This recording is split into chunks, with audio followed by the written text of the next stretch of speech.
मुलुकको राजनीति अत्यन्तै जटिल मोडमा उभिएको आभास हुन्छ, चाहे त्यो अर्थतन्त्रको हिसाबले होस्, चाहे राजनीतिक अस्थिरताको कारणले होस्। देशको राजनीतिले साँच्चै भन्ने हो भने पटक पटकको परिवर्तनपछि पनि कोल्टे फेर्न सकेको देखिँदैन। भर्खरै नेपाली कांग्रेसको केन्द्रीय समितिको बैठक सम्पन्न भयो। सत्ता साझेदारमा प्रमुख हिस्सा बोकेको नेपाली कांग्रेसको बैठकले केही दूरगामी महत्त्व दिने निर्णय गर्ला भनेर धेरैले अपेक्षा राखेका थिए, तर त्यहाँ दुईटा महामन्त्रीहरूलाई निरीह पार्ने बाहेक अर्को जनपक्षीय काम भएन भनेर आवाज उठ्न थालेको छ।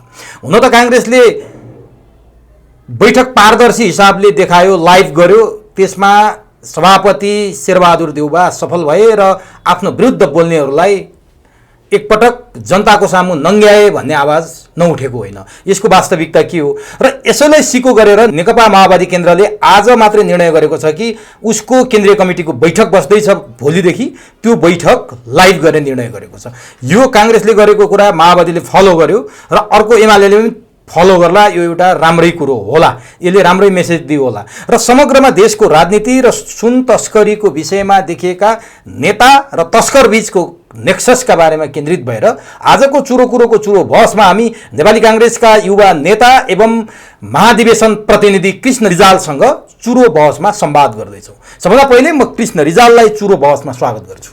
यहाँलाई चुरो बहसमा हार्दिक धन्यवाद। नमस्कार। यहाँहरूको केन्द्रीय कमिटी बैठक सम्पन्न भयो, हुन त अलि 2-3 दिन भइसक्यो, पुरानै भइसक्यो, तैपनि त्यो विषयमा कुरा गर्नुपर्ने जरुरी देखेर म यहाँ त्यो विषय उठाउँदैछु। नेपाली कांग्रेसका दुईजना महामन्त्रीहरूले नेतृत्वको बडो आलोचना गर्नुहुन्थ्यो सामाजिक सञ्जालबाट अथवा सार्वजनिक फोरमबाट। उहाँहरू दुवैजनालाई निकै रक्षात्मक बन्न पुग्यो नेपाली कांग्रेसको केन्द्रीय कमिटीको बैठक। भनेपछि उहाँहरू गलत हुनुहुँदो रहेछ या कांग्रेस गलत हो, किनभने उहाँहरूको विषयमा कांग्रेसको केन्द्रीय कमिटी बैठकमा जुन प्रत्यक्ष जनताले देख्न पाए, उहाँहरूको निरीहता बहुत राम्रैसँग प्रकट भयो कि उहाँहरू निरीह बनेको हो कांग्रेसभित्र। मैले यहाँबाट सुरु गरेँ। यस्तो होला, हजुरले अहिले तपाईँले जुन प्रश्न राख्नु भएको छ, केन्द्रीय समिति सकिएको 3-4 दिन भइसक्यो, तैपनि मैले लाइभ पनि भएर सबैले सबैको अनुहार समाजमा देखिसकेपछि त्यसका बारेमा फेरि फलानले यस्तो भन्यो, ढिस्कानले यस्तो भन्यो, को के भयो भन्नेतिर धेरै छलफल नगरौँ।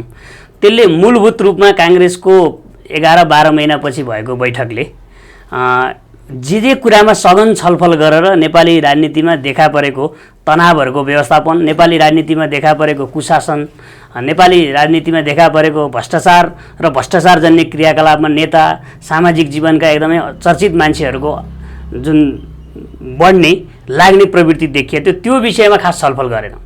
छलफल केमा भयो तपाईँले अहिले भनेको जस्तै भने यो छलफल लाइभ भएपछि पार्टीको आन्तरिक जीवनमा हुने जीवन्त छलफल भएन। छलफल केवल महामन्त्रीहरूको विरुद्धमा अथवा राष्ट्रिय राजनीतिका मूल मुद्दाहरूलाई ओझेलमा पारेर व्यक्तिगत कुण्ठाहरूको प्रदर्शन गर्ने स्थल मात्र रह्यो। कहिले भएको छ र कांग्रेसको केन्द्रीय कमिटी, कांग्रेसको महाधिवेशन, कांग्रेसको महासमिति बैठकमा नीतिगत विषयमा छलफल, सैद्धान्तिक छलफल, देश र जनताको लागि छलफल भएको कुनै रेकर्ड छ? होइन, तपाईँले भनेकै यो प्रश्न नै मिलेन। किनभने कांग्रेसले जब यो देशमा निरङ्कुशताको हाबी हो, हिंसाको हाबी हो, त्यो बेलामा कांग्रेसले नेतृत्व लिएपछि नै नेपाली जनताले परिवर्तनको जुन सपना देखेका थिए, परिवर्तनको आकांक्षा बोकेका थिए, कांग्रेसकै निर्णयले नै भएछ।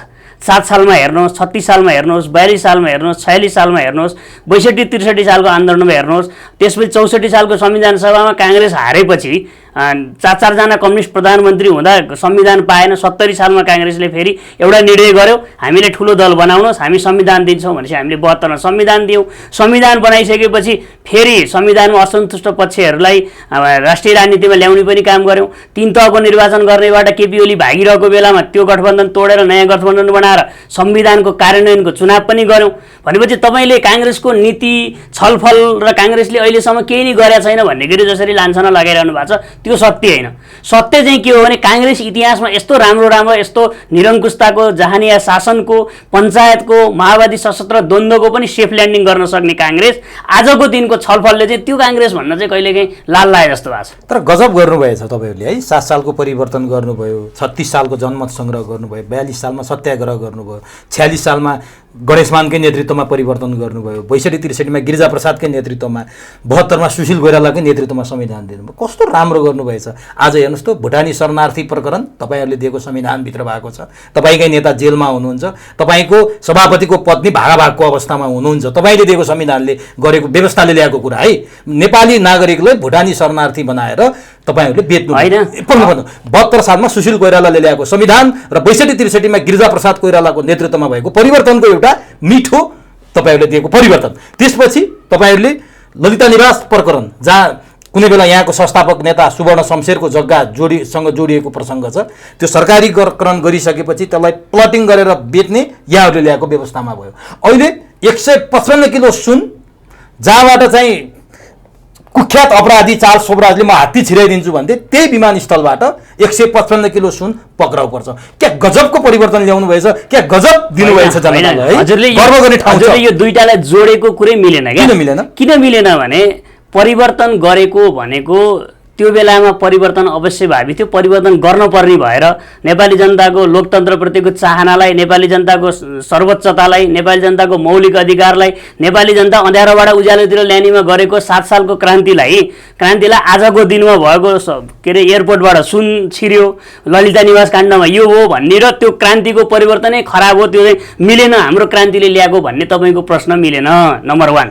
नम्बर 2 कुरा के भयो भने क्रान्तिपछि हामीले जुन विकासको समृद्धिको सपना देखाएर एकचोटिको राजनीतिक क्रान्ति सकिएपछि अब समृद्धि र विकासको योजनातिर लान पर्थ्यो, त्यो विषयमा अहिले तपाईँका घटनाहरूले हामीलाई त्यतातिर जान खोजेको होइन कि भन्ने जस्तरी जनआक्रोश बढ्ने काम भएको हो। तर अहिलेको अवस्था ललिता निवासलाई देखाएर, एयरपोर्टको सुन तस्करीको देखाएर यो व्यवस्था परिवर्तनमै काङ्ग्रेसको योगदान थिएन भन्ने गरी अवमूल्यन गर्न चाहिँ भएन। एकदम सर, यहाँ सुन्नुहोस्, तपाईँले अवमूल्यन भयो भन्ने बुझिरहँदा जनताको कति अवमूल्यन भएको छ हिसाब गर्नु भएको छ। जनताका छोराछोरीले रगत बगाएका छन्, ज्यान फालेका छन् हरेक पटकको परिवर्तनमा। तपाईँहरूले 1 मिनट मौन धारण गरेर सम्झिनुहुन्छ, त्यो पनि मनमा के लिनुभएको हुन्छ थाहा छैन, त्यतिले पुग्छ। जनताका छोराछोरीले 46 सालमा राजा महेन्द्रको शालिगमा चढेर शालिग तोडेका मान्छेहरू आज खुट्टा कुहिएर बसिरहेछन्। 62-63 सालमा जनआन्दोलनमा घाइते भएका मान्छेहरू एउटा त जिउँदो शहीद भन्दै अस्ति भर्खरै बित्नुभयो। उहाँहरूले के पाउनु? उहाँहरूले के यही देख्नका लागि, कुण्टलका कुण्टल सुन भित्राउनका लागि, सरकारी जग्गा हडप्नका लागि, नेपाली नागरिकलाई चाहिँ विदेशी नागरिक बनाएर बेच्नका लागि ज्यान आहुति दिनुभएको होइन? होइन, एकचोटि भन्नुहोस्। मैले उहाँहरूको बलिदानी सङ्घर्ष त्यागबाट यो अहिले उपलब्धि भएको छैन। उहाँहरूलाई जे भइरहेछ ठिक छ र अहिलेको व्यवस्था जसरी चल्न पर्ने हो त्यसमा दायाँ बायाँ केही नि गर्नुपर्ने गजब छ भनेको छैन नि। मैले हजुरले जोड्ने जुन गर्नुभयो, जनताको जनजीविकाको लागि व्यवस्था परिवर्तन किन गर्नुभयो? एउटा काङ्ग्रेसको मात्रै कुरा गर्ने हो भने अथवा नेपालको मूलधारको राजनीतिक दलहरूको कुरा गर्ने हो भने व्यवस्था परिवर्तनमा अब्बल ठहरिएका दलहरू जनताको अपेक्षा पुरा गर्न राम्रोसँग सकिरहेका छैनन्। त्यसको एउटा दाग हो यो, अहिले आइरहेको धब्बा हो। अब सुन्नु न, न्यायपालिकाको हालत हेर्नुहोस्। आज न्यायपालिका जस्तो छैन। कार्यपालिका, संसदको कार्यपालिका भनेको प्रधानमन्त्रीको नेतृत्वमा भएको सरकारले के गर्छ, मन्त्रीहरू कहाँ जोडिएका छन्, के गरिरहेछन्, अहिले अर्थमन्त्रीमाथि उठेको प्रश्न, गृहमन्त्रीमाथि उठेको प्रश्न, यो कार्यपालिका भयो। व्यवस्थापिका हेर्नुहोस्, रत्तेउली खेल्ने बाहेक त्यहाँ अर्को केही पनि काम छैन। जनताको बारेमा कुनै निर्णय हुँदैन। महँगीले आकाश छोयो, चामल भारतले रोकिदियो भने अब मान्छे भोकै मर्नुपर्ने अवस्था छ। महँगी कहाँ पुग्यो? आज युवा भेटिँदैन, गाउँमा सबै खेतबारी बाँझा भइसक्यो। अनि तपाईँको परिवर्तनले दियो चाहिँ के भन्नु न? पञ्चायत फाल्नुभयो, बहुदल ल्याउनु भयो, राज संस्था फाल्नुभयो, गणतन्त्र ल्याउनु भयो, तर त्यो परिवर्तनले हामी जनतालाई के दियो? हजुरले यो दुईटा जब जोड्नु भयो नि, यो जोडेकै मिलेको छैन भन्ने दलिल छ कि मिलेन? किन यो परिवर्तन भएको जनताको आकांक्षा, हामीले पहिला जे व्यवस्था ठिक थियो त्योभन्दा अब्बल व्यवस्था बनाउने प्रयत्नमा व्यवस्था बदलेको हो। व्यवस्था बदल्ने आन्दोलनको नेतृत्व गरेको नि हो सबै दलहरूले, केवल काङ्ग्रेस मात्र होइन, सबैले। तर अहिले जसरी यो अहिले तपाईँले प्रश्नहरू उठाउनु भएको छ, एयरपोर्टको सुन तस्करीको संसदले सुन्ने भएर काम गर्न सकेन भन्ने कुरामा हामी पनि उत्तिकै जिम्मेवार छौँ र जागरुक छौँ। र यो गरिरहँदाखेरि हामीले व्यवस्था परिवर्तन गरेको कुराले जनताको आकांक्षा मिट गर्न सकेको छैन। त्यसकारण वर्तमानका मौजुदा राजनीतिक दलहरूको मूल नेतृत्वले जे गरी राजनीतिलाई अगाडि बढाउन खोजिरहेछ, यसबाट नेपालले विकास र समृद्धि पाउन सक्दैन भन्नेमा हामी विश्वास छ। भनेपछि परिवर्तन गलत रहेछ भन्ने ठाउँमा पुग्नु? परिवर्तन गलत होइन, परिवर्तनबाट प्राप्त उपलब्धिलाई आत्मसात गर्न नसक्ने नेतृत्वको कुशासनबाट ग्रस्त भयौँ। त्यो नेतृत्वलाई जब एकैछिन यहाँले ल्याएको परिवर्तनमै खोट छ, म देखाइदिन्छु क्या। एकछिन सुन्नु न, धैर्य गर्नुहोस्। हामीले न्यायाधीश र प्रधान न्यायाधीश कहाँबाट छान्छौ भन्नु त? होइन, त्यो त संसारभरि सुन्नु न। नियम हो। त्यहाँ गएर कतिको विवेक प्रयोग गर्यो भन्ने इम्पोर्टेन्ट कुरा हो व्यक्तिसँग हजुरको। होइन। यसको मतलब यो परिवर्तनबाट प्राप्त भइसकेको कुरा चाहिँ सबै खराब, पञ्चायतकाल राणाकाल ठिक थियो भन्न खोज्नु भयो हजुरले? मैले पञ्चायतकाल राणाकाल ठिक भने होइन, तपाईँहरूले परिवर्तन गरेको परिवर्तनले चाहिँ के ठिक गर्यो भने क्या, कहाँनिर ठिक गर्यो ल भन्नुहोस्? परिवर्तनबाट एउटा मात्रै जनताले सन्तोष मान्ने कुरा त्यो त हजारौं छन्, एउटा मात्र कुरा होइन। एउटा नेपाली जनताले सूचना प्रविधिमा प्राप्त गरेको उपलब्धि, यो त समयको माग थियो, यो समयको माग होइन। भएका राम्रा कुरा सबै सबैले भन्नु भोलि बिहान 5 बजे सूर्य अस्तायो, अनि भरे बेलुका चाहिँ 5 बजे सूर्य के अरे उदायो, अनि भरे बेलुका चाहिँ 5 बजे सूर्य अस्तायो हजुरले क्वेसन जोड्दाखेरि कस्तो जोड्नु भएको छ कहिलेकाहीँ भने कहिलेकाहीँ यो सबै सार्वभौम कुरा हुँदै हुँदै पनि राम्रो कुरा हुँदा हुँदै पनि त्यो दुई ठाउँमा जोडियो भने, जस्तै हजुरले बालुवा र हल्ला बनाइदिनु भएको छ क्या, एकचोटि छुट्याएर भन्नुहोस् त तपाईँले। हजुरले मैले जोडेका प्रश्न मैले भनिरहेको छु, प्राप्त उपलब्धिमा खोट देखाउनु भयो तपाईँले। मैले भने अब सूचना प्रविधिमा फड्को मार्यो, नेपालको शिक्षामा स्वास्थ्यमा केही कमजोरीका बावजुद केही न केही उपलब्धिहरू नयाँ भएका छन्, तर त्यो उपलब्धि भएको भन्नेलाई तपाईँले के भन्नु, एउटा व्यक्तिले गरेको खराब काममा न्यायालयमा यस्तै गरी आउने संसारभरिको नियम हो, तर त्यहाँ गएको न्यायाधीशले के गर्छ भन्ने इम्पोर्टेन्ट हो नि त। हजुरको बारबाटै गएका न्यायाधीशहरूले राजाकै कालमा पनि शाही आयोगका विघटन गरिदिएको सर्वोच्च अदालत हो कि होइन? बिपी कोइरालालाई फाँसीको मुद्दा लाग्दा पर्दैन भन्ने अदालत हो कि होइन? त्यस कारणले त्यो मान्छेको प्रवृत्तिमा नि भर पर्छ। थाहा पाउनु भएको छ, राजाका मामालाई लागेको मुद्दामा न्यायाधीशले मुद्दा हराउँदा उनी जागिर जान्छ कि भनेर डरमा त्रासमा थिए। राजा महेन्द्रले बोलाउँदा उनको साथै गएको थियो, राजा महेन्द्रले उल्टो उनलाई पुरस्कार दिएको कुरा यहाँले सुन्नु भएको छ? अहिले त्यो अवस्था छ? सुने मैले, तर एउटा पात्रले गरेको कामहरू देखेर प्राप्त उपलब्धि, नेपाली जनताले जुन बलिदानीबाट प्राप्त उपलब्धि छ त्यसमा सबै खोटै खोट देख्ने हजुरको त्यो नजरिया चाहिँ परिवर्तन गर्न पर्यो क्या। तर राम्रो पनि हुनु पर्यो सर। अहिले हजुरले के भन्ने हो भने राम्रो गरेको जति समयको माग हो, नराम्रो जति राजनीतिक दलले गरेको भन्नु न, मैले देख्दैन त राम्रो। तपाईँ नेपालमा 46 सालको आन्दोलनपछि प्राप्त भएको 48 देखि 51 को जुन आर्थिक नीतिले अहिले नेपालको सबै राजाले अरू छोड्दियो, राजा ज्ञानेन्द्रले सत्ता छोड्दा नेपालमा ऋण 20 अर्ब थियो। तपाईँ तथ्य खोजेर हेर्नु होला। अहिले राजा ज्ञानेन्द्रले सत्ता छोडेको कति वर्ष भयो? ऋण 20 खर्ब 21 अर्ब। राष्ट्र बैङ्कले गलत तथ्य सार्वजनिक गरे भने मलाई केही भन्नु छैन, ल भन्नुहोस्। अब हजुरले भनेको ऋण बढेको कुरामा मेरो दुई मत छैन, ऋण बढेको छ। अनि तपाईँले अहिले नै भनिरहनु भएको छ कि केही पनि सकारात्मक कुरै छैन, यो परिवर्तनपछि आएकोमा के सबै फ्रड हो भन्ने गरी जसरी तपाईँले क्वेसन एकै ठाउँमा बालुवा हल्ला बनाइदिनु, त्यसमा मेरो विमति छ मात्रै गरिदिनु। जनताले तपाईँले मैले केही गर्नु पर्दैन, अनामनगरको चोकमा गएर तपाईँले ल्याएको परिवर्तन र मैले भनेको कुराको बारेमा दुईटा चाहिँ तपाईँले राखेर कुरा गर्नुहोस्। जनताले तपाईँको पक्षमा समर्थन गर्यो भने म पनि गरौँला क्या। जनताको कुरा गर्दैछु, सुन्नु है। ऋण त मैले भनिहालेँ 20 खर्ब 21 अर्ब। कि राष्ट्र बैङ्कको तथ्याङ्क गलत हो भन्नु पर्यो यहाँले? अर्को कुरा सुन्नुहोस् कि तपाईँहरूले परिवर्तन गरेपछि धेरै विकास गर्यौँ भनिरहनु भएको छ, स्वास्थ्य र शिक्षाको कुरा गरिरहनु भएको छ। केही सीमितका बावजुद 20 खर्ब 21 अर्ब त्यही स्वास्थ्य र शिक्षामा मात्रै खर्च भयो। आज तपाईँले जहाँबाट राजा फाल्नु हो नि, त्यो राजा वीरेन्द्रलाई चीनले उपहार दिएको वीरेन्द्र अन्तर्राष्ट्रिय सम्मेलन केन्द्र भनिन्थ्यो। एउटा संसद भवन बनाउन सक्नु भएको छैन तपाईँहरूले।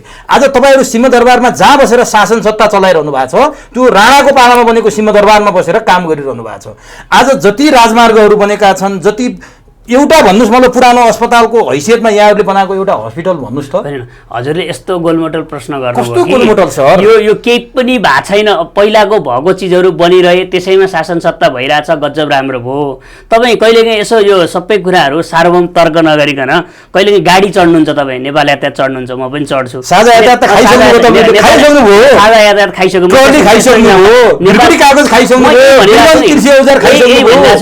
नेपाल यातायातमा चढेर बहुमतको निर्णय हुन्छ अथवा धेरैले भनेको मान्ने भन्यो भने त त्यहाँ ड्राइभर र त्यो पैसा उठाउने सहचालक नै अल्पमतमा पर्छन् नि। त्यसको मतलब त्यो गाडीको चालक पनि होइन, सहचालक पनि होइन भन्न पाइएन नि त।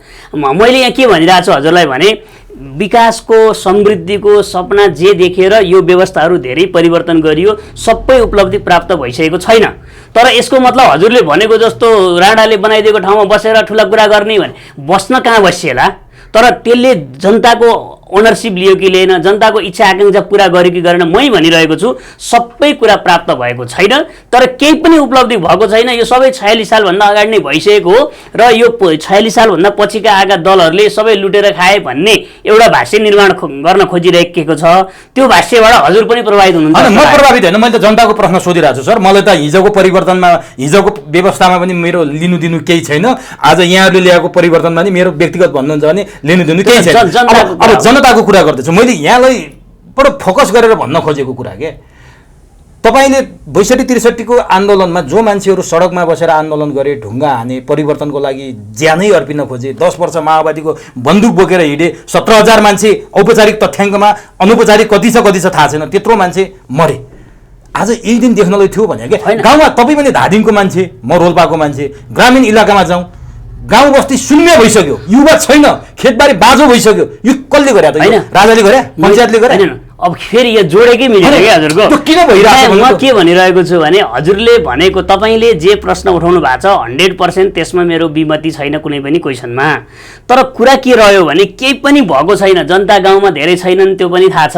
देखेरै आएको, भोगेरै आएको, गरेरै आएको, अझै कति जानुहुन्छ। हामीले त्यो जानेको पनि अहिले कुनै पनि संसारको माइग्रेसन इज डेभलपमेन्ट भन्छ। मान्छे त बसे सर, हजुर रोल्पाबाट काठमाडौँ आउनुभयो, म धादिङबाट यहाँबाट जानुहुन्छ, अब देशबाट बाहिर पनि जान्छन्। तर हामीले के भनिराखेनौँ भने बाहिर जानु नै हाम्रो प्राप्त ठुलो उपलब्धि हो भनिरहेको छैनौँ। यहाँ रोजगारको पुँजीको, राष्ट्रिय पुँजीको पूर्ण निर्माण नहुन्जेलसम्म मान्छेहरू बाहिर पनि जान्छन्, श्रम सिकेर आउँछन्, सिप सिकेर आउँछन्। वहाँ बाहिर गएर आएका मान्छेहरूले नेपालमा फेरि राम्रो कामहरू गरिरहेको अनगिन्ती उदाहरण छन्। हाम्रो त भाष्य के भयो भने यहाँ केही पनि हुँदैन भन्ने गरी बिहानदेखि बेलुकासम्म सामाजिक सञ्जालदेखि, सोसियल मिडियाहरूदेखि, रेडियो टेलिभिजनदेखि विचार विमर्श गर्ने मान्छेहरूले यस्तो भाष्य निर्माण गर्थे कि नेपालमा कहीँ पनि बस्न लायक पनि छैन, बस्ने काम पनि छैनन्, यो परिवर्तन गरेको पनि काम छैन भन्ने गरी जुन गोलमोटल एउटै भाषामा गर्ने गरियो, त्यसले चाहिँ हाम्रो सकारात्मक ऊर्जाहरू बिगारिरहेछ।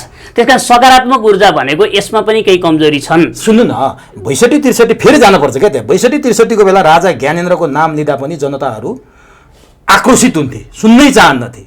आज ठ्याक्कै तपाईँका नेताहरू अथवा परिवर्तन गर्ने नेताहरूको नाम लिँदा त्यही अवस्था छ। मान्छेले यहाँले राम्रो गरिदिए भए त राजा ज्ञानेन्द्र सम्झिनु पर्थ्यो होइन? मैले यो अर्को हजुरले यहाँ फेरि यो क्वेसन कता गयो? तपाईँले त यो क्वेसन चित्तै बुझ्दैन। यस्तो भयो हजुरले के अहिलेको नेताहरूले केही गल्ती कमजोरी गरेका छन्, यिनको गल्ती कमजोरीलाई देखाएर यत्रो प्राप्त उपलब्धि जुन गणतन्त्र, सङ्घीय लोकतान्त्रिक गणतन्त्र, नेपाली जनताको यो लामो शहादतपछि प्राप्त भएको उपलब्धि छ, यो उपलब्धिबाट हामीले विकास र समृद्धिमा जानुपर्छ, न कि यिनीहरू खराब भएनन् भनेर व्यवस्थाकै विरोधतिर लाग्नु हुँदैन। अब व्यवस्थाको विरोधमा फेरि लाग्ने हामीसँग समय पनि छैन। होइन सुन्नु न, 30 वर्ष पञ्चायतले खायो, बर्बाद पार्यो भने हो नि त। हामीले बोल्न दिएन, लेख्न दिएन, पढ्न दिएन, सुन्न दिएन, हिँड्न दिएन, निरङ्कुश भयो भने हो नि।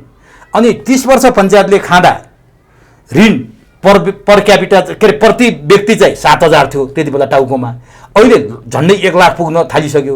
30 वर्ष पञ्चायतले केही पनि गरेन भनेर यहाँहरूले आरोप लाउनु भयो। अहिले यहाँहरूले गरेको 46 देखि 80 सम्म हिसाब गऱ्यो भने 34 वर्ष भयो, बहुदल आएको 34 वर्ष भयो, गणतन्त्र आएको 16 वर्ष भयो। तपाईँले चाहिँ के गर्नुभयो क्या?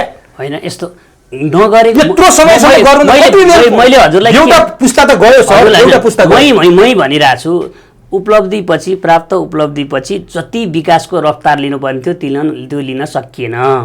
त्यसमा एउटै मान्छेहरूको बारम्बारको अनुहार र मूल नेतृत्वको क्रियाकलापले नेपाली जनतालाई तपाईँले भनेको जस्तै कहिलेकाहीँ व्यवस्थाको उहाँहरूको क्रियाकलाप, उहाँहरूको समस्याले, उहाँहरूको अनुहारले, चेहराले, उहाँहरूको चालले, उहाँको तरिकाले मान्छेहरूलाई कति बढी विकर्षित पनि गर्दैछ। तर यसको मतलब यो होइन कि यो उपलब्धिबाट प्राप्त भएको जुन मान्छेको हामीले संविधान प्रदत्त मौलिक अधिकारहरू, त्यो अधिकारको प्रयोग र परिष्कृत लोकतन्त्र जुन हामीले प्राप्त गरेका छौँ, यसलाई जोगाएर समृद्धि र विकासमा जानुपर्ने। अब हामीले भाष्य के निर्माण गरिरहेछौँ भने 30 सालमा यो थियो, राणाकालमा यो थियो, अहिले यो थियो भनेर पुरानो कुरा सबै ठिक थियो, नयाँ कुरा सबै खराब छन् भन्ने गरी भाष्य बनाइएको छ। यसमा मेरो विमति छ। अब यसमा स्वीकार्न पर्ने, यसमा हामीले स्वीकार्न पर्ने एउटा राजनीतिक कर्मीको हिसाबले, एउटा सचेत नागरिकको हिसाबले जति गर्न सक्ने त्यति गर्न सकिएको छैन। केही पनि नभएको अवश्य होइन, केही न केही भइरहेकै छ। तर भएको कुराको जनतालाई व्यवस्थाप्रति विकर्षित हुने गरी हाम्रो नेतृत्वले जुन किसिमको क्रियाकलापहरू घटनाहरू दैनिक देखिरहेको छ। यो परिवर्तन गर्नुपर्छ। त्यो परिवर्तन उहाँहरूको राजनीतिबाट बहिर्गमन भएपछि मात्र हुन्छ भन्नेमा हामी विश्वस्त भयौँ। किनभने तपाईँ यसो हेर्नुहुन्छ भने अहिले तपाईँ शीर्ष नेताको पनि भन्नुभयो, यी भन्दा फलानु के भन्न थाल्नुभयो। शीर्ष नेताको बैठक हेरेर एउटा नागरिक खुसी हुने ठाउँ किन देख्दैन भने त्यहाँ नागरिकको पीडाहरू, जस्तै सहकारी पीडितको दिनदिनीको कुरा, उखु किसानले मल नपाएको कुरा, त्यसपछि गएर टाइममा पुस्तक नपुगेको कुरा, आफूले गएको स्वास्थ्य चौकीमा डाक्टर नभेटेको कुराले जनता तनावमा छन्। उहाँहरूको कुरा चाहिँ उहाँहरूको मिल्ती बैठक केमा हुन्छ भने कुनै भ्रष्टाचारीलाई जोगाउने, कुनलाई के गर्ने भन्ने जुन सिन्डिकेट छ, यो सिन्डिकेटबाट मुक्त नेपाली जनताको चाहना हो। तर तपाईँले भनेको जस्तो अहिलेका नेताहरूलाई देखेर फेरि पुरानो राजा महाराजा ठिक छन् भन्ने भाष्य निर्माण मैले त्यो गलत थियो भने हामीले सही दिनु पर्थ्यो, सही दिन सकेन। अब एकैछिन सुन्नु है, त्यो गलत थियो, सही दिनु पर्थ्यो। यो पनि सही दिन सकेनौँ, अर्को परिवर्तन खोज्छ जनताले। अब काङ्ग्रेसको बदलामा एमालेको बदलामा माओवादीको बदलामा रासपा जनताले खोजेन क्या यहाँ। किनभने सबैको खुट्टी त जनताले देखे, सबै उइड्याङको मुला देखे। एउटा उदाहरण तपाईँ काङ्ग्रेस भावनाले म तपाईँलाई नै लक्षित गरेर एउटा प्रश्न सोध्छु कि आजको परिवर्तन किन हुन सकेन भनेर जनतामा एउटा निराशा पैदा भइरहँदा 2052 सालमा पहिलोपटक तपाईँको पार्टी सभापति यो मुलुकको प्रधानमन्त्री हुनुभयो। त्यति बेला मेरो हजुरबुवा हुनुहुन्थ्यो। त्यसपछि मेरो बाउको पालामा नि तपाईँकै सभापति प्रधानमन्त्री हुनुभयो। मेरो पालामा पनि तपाईँकै सभापति प्रधानमन्त्री, मेरो छोरीको पालामा पनि तपाईँकै सभापति प्रधानमन्त्री। अनि देशले परिवर्तन खोजिराख्ने, तपाईँहरू एउटा नेतृत्व परिवर्तन गर्न नसक्ने। आज प्रविधिको विकासको कुरा गर्नु भनिहाले, प्रविधि कहाँ पुग्यो? तपाईँको सभापति त्यो प्रविधिसँग अपडेट हुनुहुन्न। उहाँ प्रधानमन्त्री अझै छैटौँ पटक हुन खोजिरहनु भएको छ। अनि देशमा परिवर्तन हुन्छ? तपाईँहरू वैकल्पिक नेतृत्वको कुरा गर्नुभयो पार्टीभित्र। मैले पार्टीको वैकल्पिक कुरा गरिरहेको छैन। तपाईँका सभापतिहरू, महामन्त्रीहरू लघुतावास र निरीह भएर पार्टीको केन्द्रीय कमिटी बैठकमा बस्नुपर्ने अवस्था छ। अनि तिनै शेरबहादुर देउवाले यो भारी वर्षौँदेखि बोकाएर देशले परिवर्तन पाउँछ? होइन, हजुरले यस्तो भयो। के हो कुरा भने पार्टीमा मूल नेतृत्व अहिलेकोबाट देशले शान्ति, विकास, समृद्धि पाउन गाह्रो हुन्छ, मै भनिरहेको छु। त्यसमा हजुरसँग सहमति नै भयो। त्यसरी केन्द्रीय समितिको बैठकमा उहाँ प्रविधि मैत्री हुनुभयो कि भएन भन्ने कुरामा त्यत्रो लामो समय परेको बैठकमा उहाँले कति मिनट बोलेर छोड्नुभयो तपाईँले लाइभै हेर्नु भएको छ। मैले त्यसको नि व्याख्या गर्नु परेन। तर कुरा रह्यो महामन्त्रीहरू, अरू केन्द्रीय सदस्यहरू जो अलिकति बढी जनजीविकाको सवालमा, अलिकति पार्टीलाई चेन्ज गर्ने सवालमा गर्नुभयो, उहाँहरू निरीह देखिएको संसदीय के अरे पार्टीको केन्द्रीय समितिको आँकडाले उहाँहरूलाई अलिकति चाहिँ पेचिलो बहसको आवश्यकता गर्यो। र तपाईँले यसमा अर्को नै बुझ्नुपर्ने कुरा के छ भने, हामीले बुझ्नुपर्ने कुरा के छ भने सधैँ अङ्कगणितले मात्र काम गर्ने भयो भए संसारको कुनै पनि व्यवस्थाहरू बदलिँदैनथे।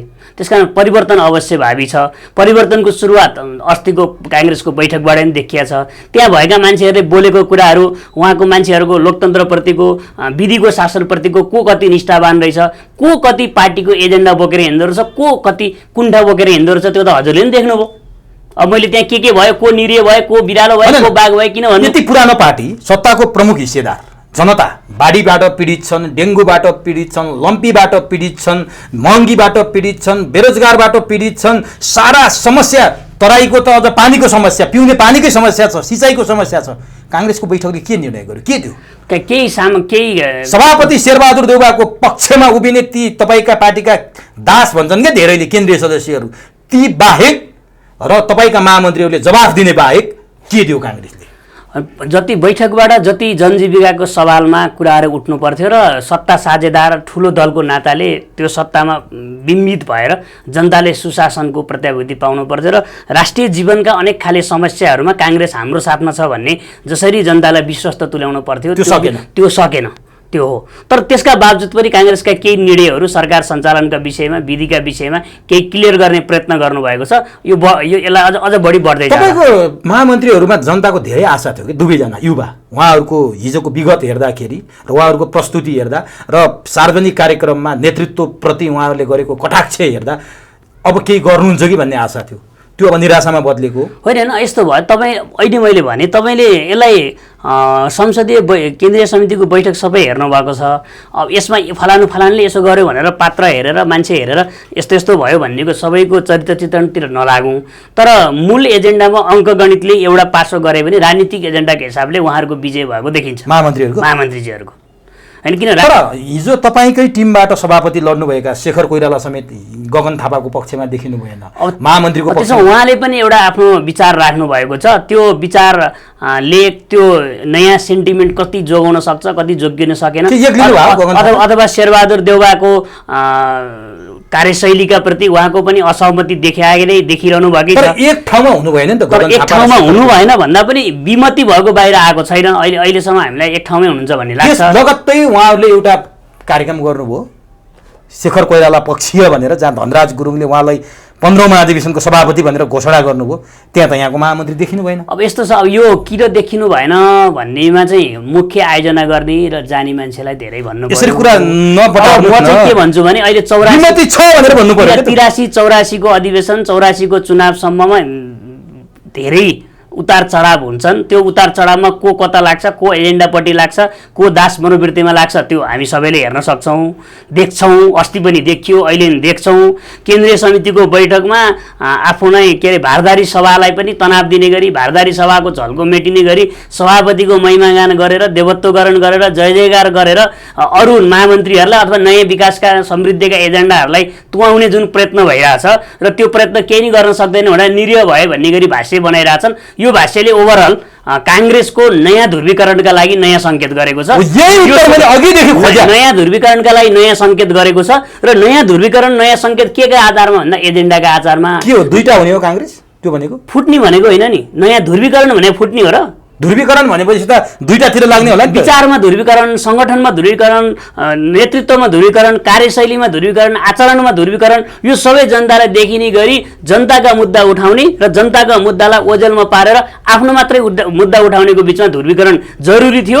अस्तिको बैठकले एउटा नयाँ ध्रुवीकरणको सङ्केत गरेको छ। त्यो सङ्केतमा धेरै मान्छेहरू को कता लाग्छन् किता पनि थाहा हुन्छ र भावी दिनहरू काङ्ग्रेसमा अब किता काट हुन्छ, किता काट भइरहेको थियो। अझ बढी त्यसले ज्वलन्त अर्को पक्षले गगन र विश्व काङ्ग्रेसमा नबस्दिए हुन्थ्यो भन्ने जस्तो भाष्य प्रकट गरे जस्तो लाग्थ्यो के घुमाउरो पाराले। मनसाय त्यही हो, को बस्ने को नबस्ने भन्ने कुरा उहाँहरू जसरी जितेर आउनु भएको, महामन्त्री पनि त्यसरी जितेर आउनु भएको हो। त्यसपछि काङ्ग्रेसको एउटा विधि छ। हैन, पेलाई हेर्नुस् त अर्को पक्षको। अब पेलाई हैन, मैले अघि बालकृष्ण खाँडको विपक्षमा रूपान्तरण अभियान भन्दै हिँडेका गुरु घिमिरेहरूको प्रतिवेदन समेत शेरबहादुर देउवाले बुझ्न मान्नु भएन। त्यो रूपान्तरण अभियानमाथि कटाक्ष सुन्नुभयो, देख्नुभयो? काङ्ग्रेसमा योभन्दा अगाडि पनि कोही बेलामा काङ्ग्रेसको राष्ट्रिय राजनीतिमा विभिन्न खाले मुद्दाहरूमा नेताहरूको असमझदारी, मुद्दामै असमझदारी, कतिपय घटनाहरूका बारेमा हेर्ने दृष्टिकोणमा पनि असमझदारी अथवा केही न केही द्वन्द्वहरू भएर सङ्गठनलाई यताउता परिरहेको इतिहासले देखाउँछ। तर आजको घटनामा चाहिँ के भयो भने केन्द्रीय समितिको बैठकमा तपाईँहरू सबैले हेरेको, काङ्ग्रेसका शुभेच्छुक, समर्थक, हेर्ने दर्शक, अरू धेरै मतदाता हामी सबैले हेरेकोमा चाहिँ अलिकति बढी इस्युमा भन्दा पनि कुण्ठामा छलफल धेरै भयो। र कुण्ठाले के गर्यो भने अहिले तपाईँले भनेको जस्तै महामन्त्रीहरूले अलि नबोलिदिएको भए काङ्ग्रेसको अहिलेको सबै दशा र दिशा सबै गजब छ। यो दशा र दिशाको अगाडि हिँड्ने सभापति संस्था हो भनेपछि सभापतिको बारेमा केही पनि बोल्न नपाउने, तर सभापतिले गर्ने काम पनि त गर्नु पर्यो नि टाइममा। विधानले भनेको 2 महिनाभित्र गर्नुपर्ने, 6 महिनाभित्र गर्नुपर्ने कामहरू केही पनि नगर्ने, त्यसपछि त्यसको दोष अरूलाई लगाउने। त्यसपछि गएर एउटा मान्छे, अहिले तपाईँले बालकृष्ण खाँडको बारेमा कुरा गर्नुभयो, कुनै पनि मान्छे पूर्वपक्षका लागि एकचोटि थुनामा परेपछि उहाँलाई आफैले छोडिदिएको भए पनि हुन्थ्यो, पार्टीले निलम्बन गरेको भए पनि हुन्थ्यो। तर अदालतले कुनै दोषी करार नगर्दै निलम्बन गर्न उपयुक्त हुँदैन भनेर पनि त भनिरहनु भएको छ। यो कुरा सबै ठिक छ, अदालतले दोषी करार गरेरै जे हुन्छ त्यति भन्ने हो भने त पार्टीको सदस्यको बारेमा धारणै बनाउनु परेन। एउटा सार्वजनिक संस्थामा त्यस्तै केसमा परेको ठाउँमा हामीले बनाएको संविधानमै त्रुटि छ भन्नु पर्यो नि त। त्यसो भए भनेपछि निलम्बन गर्नु पर्थ्यो नि। त्यति निलम्बन गर्नका लागि काङ्ग्रेस विधिको पक्षमा कहाँ स्ट्यान्ड गर्छ भन्ने जनताले हेरिरहेका थिए। त्यो कुरामा चाहिँ हामी चुक्यौँ। भने निलम्बन गरेपछि पार्टीले निर्णय गरेको छ नि, सामाजिक सञ्जालमा, सञ्चार माध्यममा बोल्दाखेरि पार्टीको अहित हुने गरी, बर्खिलाप हुने गरी बोलेपछि कारबाही गर्ने। तपाईँले निलम्बन गर्ने भन्नुभयो, पार्टीले निर्णय गरेको छ, तपाईँ कारबाहीको भागीदार हुन खोज्यो। एउटा केस लागेको मान्छे पूर्वपक्षमा ठुलो मान्छे पर्यो भने यत्रो भयो। यस्ता त काङ्ग्रेसका सदस्यहरू कतिलाई लागिरह्यो, पार्टीले कारबाही गर्ला नि? होइन, कारबाही गर्ला भन्ने होइन कि हजुरले अहिले जे क्वेसन गरिरहनु भएको छ नि एउटा पार्टीको सदस्य सार्वजनिक रूपमा केही मुद्दामा आरोपी हुनुभयो उहाँलाई अपराधी भनेको छैन नि कसैले आरोपी हुनुभयो आरोप रहन्जेलसम्म उहाँलाई त्यो जुन भूमिकामा हुनुहुन्छ त्यो भूमिकाबाट निलम्बन गरे भने राम्रो हुन्थ्यो भन्नका लागि तपाईँले अहिले कसले के नबोल्नु भनेको छ र पार्टीले त सामाजिक सञ्जाल चलाउने फेसबुकमा स्ट्याटस लेख्ने बारेमा त्यो आवाज अब यो चाहिँ यस्तो छ हजुरको यो चाहिँ जसलाई चाहिँ पार्टीको भन्दा आफ्नो बढी चिन्ता छ पार्टीको कुरा गर्नुभन्दा व्यक्तिको गुणगान गर्नेमा फाइदा भइरहेछ तिनी मान्छेले चलाएको फन्डा हो सबैभन्दा बढी तपाईँकै महामन्त्री गगन थापाको प्रति नै देखियो क्या सामाजिक सञ्जालमा बढी लेख्ने पनि उहाँ नै हो उहाँप्रति धेरै आक्रोश उहाँले त कहाँ लेख्नु भएको छ र होइन सामाजिक सञ्जालमा अलि बढी लेख्नुहुन्छ नि त कहिलेकाहीँ चाहिँ म अति भयो भनेर लेख्नुहुन्छ सामाजिक सञ्जालमा अरूले नै लेख्नुहुन्छ उहाँले नै लेख्नु भएको छ सामाजिक सञ्जालमा लेखेकै कारणले चाहिँ कारबाही गरिने हो भने काङ्ग्रेस भन्ने पार्टी कत्रो रहन्छ त्यो पनि अवस्था रहला त्यसपछि सामाजिक सञ्जालमा के लेख्यो भन्ने होला नि त तपाईँले अब यसको फेरि अहिले हामीसँग समय कम छ फेरि यस्तो कुरा गर्यो भने काङ्ग्रेसमा नीतिगत रूपमा वैचारिक रूपमा बहसहरू छलफल हुन छोडे कति भयो अनि त्यसपछि उहाँहरूले गठबन्धन गर्न हुँदैन भन्दाखेरि गठबन्धनको नियम एक ठाउँमा लागू हुँदा अर्को ठाउँमा कसरी लागू भएन बारम्बार एउटै मान्छेले पदमा गाएको गाई गर्ने अरू मान्छेले हेरे गर्नुपर्छ हेर्ने मान्छेले सामाजिक सञ्जालमा के लेख्यो भने पखलास भन्ने गरी जसै औँला ठड्याएर सामाजिक सञ्जाललाई यो नयाँ परिवेशमा तपाईँहरूले नि अचम्मै गरेर केपीओलीले पहिला संसद विघटन गर्दाखेरि अरूले चाहिँ आन्दोलन गरौँ भने प्रधानमन्त्री नहुनुहोस् भने शेरबहादुर देउवालाई त्यति बेला हुन खोज्नुभयो पछि फेरि यही गगन थापाहरूले चाहिँ अथवा रामचन्द्र पौडेल त्यति बेला तपाईँ प्रधानमन्त्री बन्नुपर्छ भनेर फेरि दबाब दिनुभयो अनि फेरि चाहिँ प्रचण्डहरूसित जाने सल्लाह गर्नुभयो उति बेला चुनावमा जान दिनु भएन पछि सरकारमा जाने तपाईँहरूले पनि आफ्नो अनुकूल के कहिले गठबन्धन गर्न हुँदैन भन्नुहुन्छ कहिले गठबन्धन गर्नुपर्छ भन्नुहुन्छ अनि शेरबहादुर देउवाले महामन्त्रीहरूले जे भन्यो त्यही मानिदिनु पर्ने उठ भन्यो उठ बस भन्यो बस गरिदिनु पर्ने यसमा के भन्ने त्यो जतिखेर केपीओलीले संसद विघटन गर्नुभयो त्यो बेला संविधानको रक्षाका लागि यो अहिले गरिरहेको काम ठिक छैन भन्ने हाम्रो निर्णयमा सर्वोच्च अदालतले नै एउटा भर्डिक्ट दियो त्यसकारण हामी सही रहेछौँ अब त्यसपछि पी एलायन्स गर्न हुन्थ्यो कि हुँदैन थियो भन्नेमा पार्टीमा दुई मत थियो पार्टीको बहुमतले निर्णय गर्यो निर्णय गरेपछि कार्यान्वयन गर्नतिर लागेको हुनाले त्यसमा को पक्ष विपक्ष भएन पार्टीको निर्णय हुनु पूर्व राखेको मतलाई आधार मानेर पछि पनि डस्ने भन्ने कुरा रहँदैन नि त पार्टीको निर्णय पूर्व त मतान्तर हुन्छन् एउटा जीवन्त पार्टीमा वाद विवाद हुन्छ संवाद हुन्छ त्यसबाट एउटा निर्णय पनि पुग्छ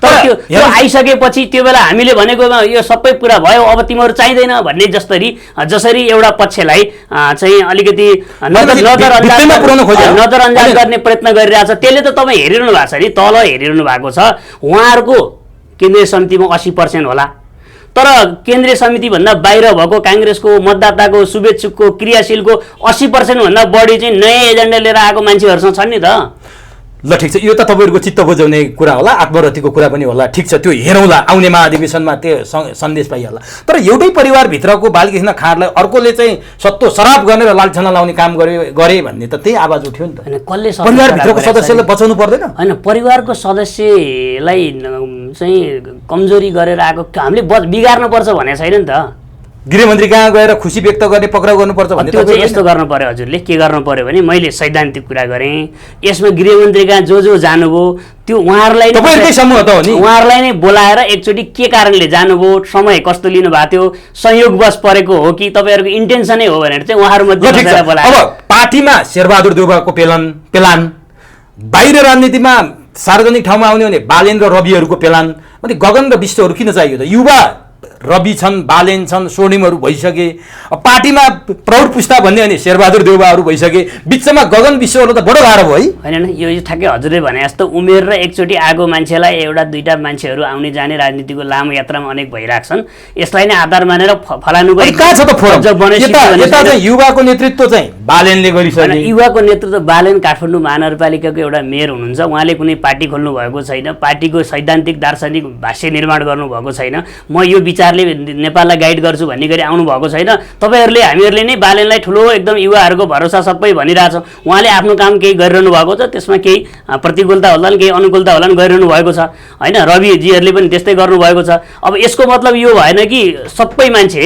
चाहिँ सबै युवा जति अन्यत्र गए बुढा जति उता गए अब तपाईँहरू कहाँ भन्ने गरी जुन क्वेसन निर्माण भइरहेछ प्रश्न भइरहेछ त्यो नै सही छैन महामन्त्रीले पेश गरेको क्यालेन्डर अनुसार चल्छ काङ्ग्रेस अब चल्नुपर्छ चल्नुपर्छ कि चल्छ अनि चल्नुपर्छ पार्टीले निर्णय नै गरेको छ सबै गर्ने भनेर भनेपछि विगत देखेकै छ नि विभाग गठन भएका विभाग त गठन गर्न सक्नु भएको छैन फेरि विभाग थपेर सबै कुरालाई नैराश्यताको रूपमा निराशाको रूपमा हुन सक्दैन भनेर नेगेटिभिटी लाने भन्यो भने चाहिँ जन्मनु नै दुःखको कारण हो मान्छे जन्मेपछि दुःख पाउँछ भन्नेमा पुगिन्छ यो हुन्छ राम्रो गर्ने हो नराम्रो गर्नेलाई नि जनताले चिनिरहेछन् त्यसलाई पनि बिस्तारै नराम्रालाई नि राम्रो बनाउने प्रयत्न गर्ने नभए नेतृत्वबाट बिदा गर्ने त सकिन्छ नि पार्टी फोड्ने अप्रिय डिसिजन गर्दैछन् गगन विश्वहरूले भन्ने हल्ला बाहिरआएको है उहाँले केन्द्रीय समितिको बैठकमै संसदीय दलको नेता फेर्न खोजेको हो पार्टी फेर्ने भनेर पार्टी फोर्ने भनेको छैन अब मलाई यो क्वेसन नसोधिदिनु होला भनेर तपाईँले नै लाइभमा हेरेपछि अब मैले उहाँले के गर्नुहुन्छ अर्कोले के गर्छ भनेर भन्नै परेन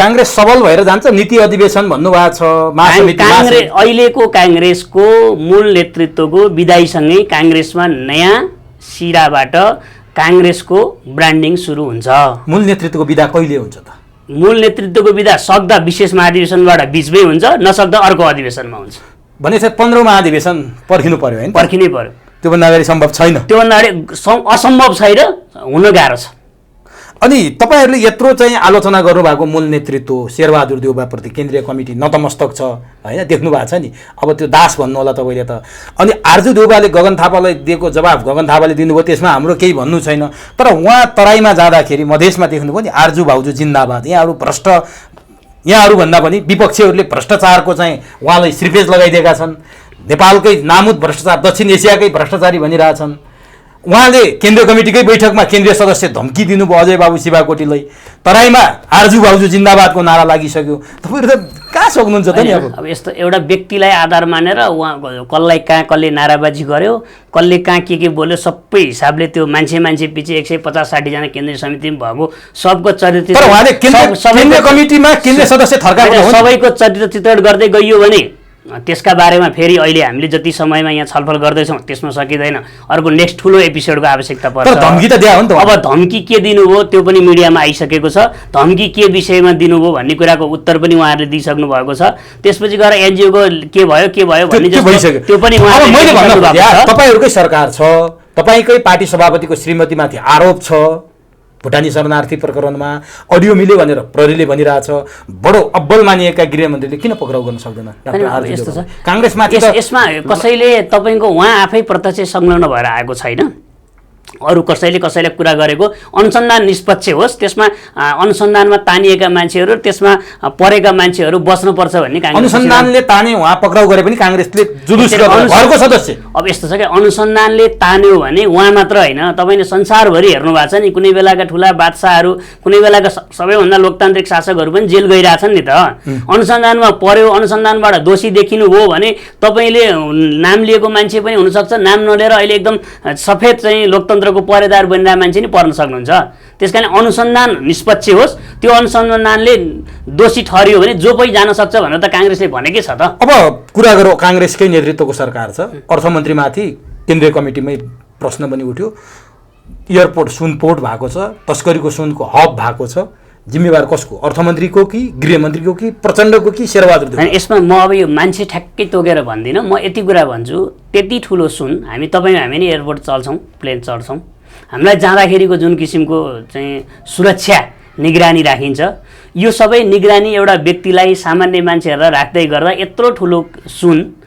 कुनै पनि उच्च पदस्थ राजनीतिक बिचौलिया अथवा अरु व्यवसायिक घरानाहरु को संलग्नता बिना त्यहीको सामान्य 2-3टा एक्सरे हेर्ने सुरक्षाकर्मीहरु राजस्वका कर्मचारीहरुको मात्र मिलोमत्तमा भयो भन्ने मलाई लाग्दैन भन्सारकै हो यो पुलिस त त्यहाँ पुग्नै कसको भन्नेमा चाहिँ अनुसन्धानले देला यहाँकै नेता सुनिल शर्मा जो सांसद पनि हुनुहुन्छ उहाँले त लन्ठु समेत भन्नुभयो प्रकाश शरण महतलाई उहाँको राजीनामा मागे उहाँले यो विषयमा अन्तर्राष्ट्रिय प्र्याक्टिस अनुसार उहाँहरु जजसको तालुकदार निकाय मातहतको निकायहरुमा यो प्रब्लम भएपछि राजीनामा दिने चलन पनि छ नेपालमा पनि थियो गर्नु होला तर उहाँले राखेको शब्द स्पिरिटमा मेरो सहमति छ त्यसमा कुनै पनि राजीनामा दिनुपर्छ निष्पक्ष छानबिन हुनुपर्छ राजीनामा निष्पक्ष छानबिन हुने बेलासम्म उहाँहरु त्यहाँबाट निस्क्यो भने राम्रै हुन्छ तर त्यो शब्द चयनका प्रति चाहिँ जुन शब्दहरु प्रयोग गरिएको छ त्यो चाहिँ सभ्य समाजका लागि उपयोगी शब्द होइन शब्द चयनमा यहाँको आपत्ति छ तर स्पिरिटमा तपाई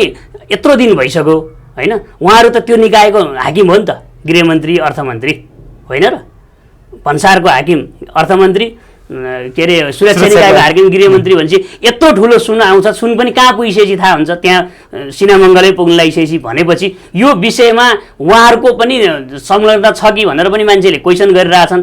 त्यसमा राजीनामा हुनुपर्छ पर्दैन, राजीनामा गरे राम्रो हुन्थ्यो होइन? नगर्दाखेरि पनि उहाँहरूको निकायमा भएको यत्रो ठुलो समस्यामा चाहिँ नजरअन्दाज गरेर उहाँहरू चाहिँ एकदम गजब गरिरहनु भएको छ भन्न चाहिँ अलिक गाह्रै हुन्छ। अब अर्थमन्त्रीले भनिरहनु भएको छ कि मैले पुरस्कृत गरेपछि सुन समातिएको हो। यस्ता सुन त हरेक दिन जसो आउँदो रहेछन् क्या। मैले पुरस्कृत गरे कर्मचारीलाई सरुवा गरिदिए, भन्सारको कर्मचारी त्यहाँ पठाए, त्यसकारण सुन समातियो भनेर अर्थमन्त्री यसो भन्नु पऱ्यो। पहिला पहिला सुन टन्न आएको आइरहेछ, यो आएको भन्सारमा त त्यहाँ रेकर्ड हुन्छ, कसको पालामा कति आएछ, मैले चाहिँ अहिले रोकेँ भन्नु पऱ्यो नि त। त्यो डाटा दिनु पऱ्यो, डाटा दिनु पऱ्यो नि त। त्यत्तिकै गोलमोटल अमूर्त कुरा गरेर पहिला थुप्रो आउँथे, मैले रोकेँ हुनाले यो समातेँ भनेपछि भन्ने मात्र कुरा भएन। पहिला को आउँथे, को संलग्न भएर आउँथे त्यो पनि भनिदिनु पऱ्यो। अनि गृहमन्त्रीको राजीनामा जसरी मागिएको छ, एमाले त सडकमै आएको छ मसाल बालेर, हरेक दिन जसो विरोधमै छ, संसदमा पनि विरोध गरिरहेछ। यति बेला 150 किलो सुन समातिएको छ। स्याबास गृहमन्त्री, स्याबास प्रचण्ड, स्याबास अर्थमन्त्री भन्नुपर्ने हो कि सुन समातेर चाहिँ नि पक्राउ गरेर सार्वजनिक भएको छ, किन सुन समातिस भनेर राजीनामा माग्ने हो? तपाईँहरू पनि एमालेको ओलीको बोलीमा लोली मिलाएर अगाडि बढ्यो। कसैको बोलीमा लागेको छैन। मैले अघि नै भने पनि ठुलो सुरक्षा संयन्त्रको हिसाबले त्रिभुवन अन्तर्राष्ट्रिय विमानस्थल हामीहरू सामान्य नागरिकका लागि असाध्यै चाहिँ सुरक्षाको हिसाबले हामीलाई जे पनि चेक गरेर पठाउँछ, अन्यत्रबाट पनि त्यसै गरी चेक होला। हामीले यति प्रश्न राखिरहेछौँ, त्यहाँको सामान्य एक्सरे गर्ने कर्मचारी, सुरक्षाको सामान्य कर्मचारीको मात्र मिलो महत्त्वमा यति सुन त्यहाँबाट यता छिरेको छैन। यतिमा हाम्रो शङ्का छ। को छन् त्यसमा पर्ने मान्छेहरूलाई निष्पक्ष छानबिन गर्न पर्यो, छिटो छानबिन गर भनेको त हो। त्यसमा हामीले राजीनामा मागे त? राजीनामा कसले माग्यो र? एमाले मागेको छैन। नेपाली काङ्ग्रेसको सुनिल शर्माले माग्नु भएन। एमाले हेर्नुहोस् न, राजीनामा एमाले गृहमन्त्रीको मागेको छ, सुनिल शर्माले अर्थमन्त्रीको माग्नु भएको छ होइन? त्यसमा सार्वभौम संसदको प्रयोग गरेर संसदमा भएको क्रियाकलापहरू उहाँले गरेको कुरामा पनि हाम्रो समर्थन छ। त्यसमा त्यत्रो विमति नै गर्नुपर्ने, राजीनामा दिन नहुने भन्ने कुरा केही छैन। माग्नै पर्ने हो होइन? त्यो त अनि सुन समातेको मान्छेलाई त बधाई दिनु पर्थ्यो होला, शुभकामना दिनु पर्थ्यो होला। अरू थप सुन समातेमा बधाई पनि शुभकामना पनि छ, तर यत्रो ठुलो काम कसरी चाहिँ भयो त्यति बेरसम्म किन उहाँहरू बेखबर हुनुभयो र उहाँहरूको निकायले नै गरिरहेको हुनाले त्यसलाई छानबिनका लागि सजिलो पार्नुहोस्, छिटो गर्नुहोस् भनेको न हो। तर राजीनामा माग्दाखेरि मान्छेहरूले के बुझ्न थाले भने काहीँ न कतै राजीनामा माग्नेहरूको सुन हो अथवा उनीहरूको संरक्षण छ, सुन पक्रेकोमा उनीहरूलाई आक्रोश भयो, कुण्ठा भयो र राजीनामा मागे। एउटै कुरा छ नि हजुरको होइन? जति लामो कुरा गरे पनि सुन पक्राउ गरिएको छ। गृहमन्त्री अर्थ मन्त्रालयको निकायका मान्छेहरू छन् त्यहाँ, उहाँहरूले गरेर यो मान्छेको इन्ट्रेस्ट रहेछ, उहाँहरूको पर्या हुनाले राजीनामा मागे हुन्, त्यस कारणले भनेर उहाँहरूले सबै थाहा पाएको मान्छेले गरिदिनु न। हिजो भर्खर मात्रै दावा छिरिङ भन्ने एकजना चिनिया मूलका नागरिक पक्राउ परे। उनी सबैभन्दा ठुलो चाहिँ अहिलेसम्मको तस्करीमा संलग्न सबैभन्दा ठुलो व्यक्ति भनेर भनिएको छ। प्रहरीले त्यहाँसम्म सफलता हात पारेको छ। र तिनको नेक्सेस हेर्नुहोस्, पूर्व मन्त्री वर्षमान पुन जो माओवादीका प्रभावशाली नेता हुन्, उनैसँग बसुट गरेर एउटै किचनमा बसेर खाना खाएको तस्बिर सार्वजनिक भयो। यहाँको पार्टीबाट राष्ट्रपति हुनुभएका रामचन्द्र पौडेलसँग तस्बिर खिचेको एकजना चाहिँ सुन व्यवसायी, सुनकै तस्कर आरोप लागेका एकजना व्यवसायीसँग रामचन्द्र पौडेलको फोटो सार्वजनिक भयो, मिनेन्द्र रिजालको फोटो सार्वजनिक भयो, महेश बस्नेतले सार्वजनिक गरिरहेछन् है एमालेका। अनि मिनेन्द्र रिजाल, रामशरण महत, रामचन्द्र पौडेल, वर्षमान पुनसँग यस्ता नेक्सेसहरू सार्वजनिक भइसकेपछि को रहेछ त सुन तस्करको संरक्षण? यस्तो छ, हजुरले अहिले सार्वजनिक जीवनका मान्छेहरूसँग विभिन्न खाले मान्छेहरूले फोटो खिचाए हुन्छन्। त्यो फोटो कहाँ कतिखेर कसले प्रयोग गर्छ त्यसका विषयमा धेरै छलफल नगरौँ। गृहमन्त्रीजी अर्थमन्त्रीजीले त्यत्रो ठुलो काम गर्नुभएको छ भने उहाँहरूलाई जे आरोप लगाएर मान्छेले विपक्षीले राजीनामा मागिरहन् त यो केसमा यो फलानुको चाहिँ संलग्नता देखियो, त्यस कारणले गर्दाखेरि हाम्रो विरुद्ध लाग्यो भनेर संसदको रोस्टममा उभिएर उत्तर दिए भइहाल्छ नि। यसमा किन तनाव लिनु पर्यो र? भनेपछि यो सुन तस्करको जुन काम गर्ने मान्छेहरू छन् नि, एकजना जो त्यो ब्रेक सु ल्याउने त्यो कम्पनीवाला छन्, त्यो बिचराको रामेछापको घर हेर्नुभयो भने बिजोग छ, तिनलाई आरोप लगाइएको छ, भरियालाई आरोप लगाइएको छ। के त्यतिबाट सम्भव हुन्छ? अथवा वामदेव गौतमले भनेको जस्तो विमानस्थलको कर्मचारी मात्रै त्यसको दोषी हो, नेतृत्व दोषी छैन? आज हजुरले कस्तो गरेर त्यो दुईटै क्वेसन एक ठाउँमा जोडिदिनु भएको छ। मैले त्यो रामेछाप दोलखा कहाँको उहाँको घर पनि हेरेँ, फेरि सामाजिक सञ्जालमा आएको। मैले भन्न खोजेको के छ भने यत्रो ठुलो कामहरू त्यहाँको सामान्य भन्सारको कर्मचारी अथवा दोलखामा रामेछापमा कहाँ भन्नुभएको छ तपाईँले, उहाँको देखिएको घरको त्यो मान्छेले गर्न सक्दैन भन्नेमा गरेको भने नि नेपाली समाज कसैले विश्वास गर्दैन। र अब वामदेव गौतमले किन भन्नुभयो भन्ने कुरा त्यो पनि उहाँसँगै सोध्न पर्यो। तर त्यति धेरै त्यति धेरै ठाउँबाट सामान्य त्यहाँ भन्सारको उच्च पदस्थ होइन कमजोर कर्मचारीहरूबाट लुकाएर ल्याउन सकिन्छ भन्ने चाहिँ कुरा कसैले भन्छ भने त्यो चाहिँ विश्वास गर्न गाह्रो पर्छ। नेतृत्व नै हो, कोही नेतृत्व हो, पार्टी भन्ने कुरो छैन। पार्टीमा संलग्न मान्छे हुन नि सक्लान्, व्यवसायी पनि हुन सक्लान्, बिचौली नि हुन सक्लान्, उच्च राजनीतिक घरानाका मान्छेहरू नि हुन सक्लान्, उच्च व्यवसायिक घराना नि हुन सक्लान्। तर म त्यसमा के विश्वास राख्छु भने त्यहीँ बसेका र त्यहाँ अहिले जसलाई आरोप लगायो भनेर थुनिरहेछन् तिनको मात्रै नेक्ससमा यति ठुलो परिणामको सुन नेपाल एयरपोर्टबाट भित्रिन सक्दैन भन्नेमा म चाहिँ विश्वास। तर के फेरि तपाईँले अहिले क्वेसन मिसाइदिस् भन्नुहुन्छ, यत्रो ठुलो परिवर्तन ल्याउनु भयो, त्यो परिवर्तनमा म पनि छु क्या आन्दोलनमा। तर अहिले मलाई घृणा लाग्छ त्यो 62-63 आन्दोलनमा यो परिवर्तन ल्याउनुपर्छ भनेर म पनि गएको। अहिले किन घृणा लाग्यो भने यी अहिले हामीले गरेका कुराहरू देख्दा आफैलाई एकदमै गिल्टी फिल लाग्छ। यस्तो धेरै घृणा गर्नुपर्ने केही नै छैन।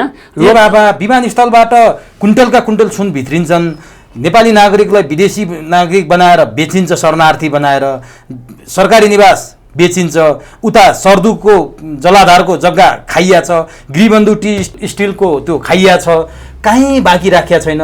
तपाईँको सभापति दोषी हुनुहुन्छ, तपाईँको पार्टीभित्रका अरू नेता दोषी हुनुहुन्छ, एमालेको नेतृत्व दोषी छ, माओवादीको दोषी छ।